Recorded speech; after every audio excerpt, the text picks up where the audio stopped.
আমরা গোটা পৃথিবীকে সাক্ষী রেখেছি। আমরা রংপুরের লোক কখনো মফিজ হতে পারে না।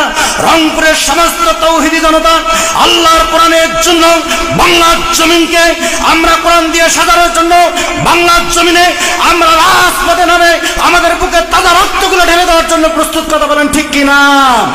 তোমরা যারা আমাদেরকে মফিজ ভেবেছো, সুতরাং আমরা মফিজ নয়। বাংলাদেশ থেকে শুরু করে নিয়ে গোটা পৃথিবীর মধ্যে যারা ইতিহাস করলো, বাংলাদেশের রংপুরের কৃতি সন্তান আবু সাইদ বাংলাদেশ থেকে জালিম মুক্ত করলো, তোমরা যারা আমাদেরকে মফিজ বলো, আসলে আমরা মফিজ না। আমরা আল্লাহর কোরআনের জন্য আমরা জীবন দেওয়ার জন্য প্রস্তুত। কথা বলেন ঠিক কিনা? হে মুসলমান, ওই আবু সাইদের মতো ভূমিকা পালন করে আল্লাহর কোরআনের জন্য যদি রাজপথে নামতে হয়, রাজপথে যদি রক্ত ঝরা লাগে, কারা কারা রাজি আছো? দুহাত তুলে আমার আল্লাহ তাআলাকে দেখান।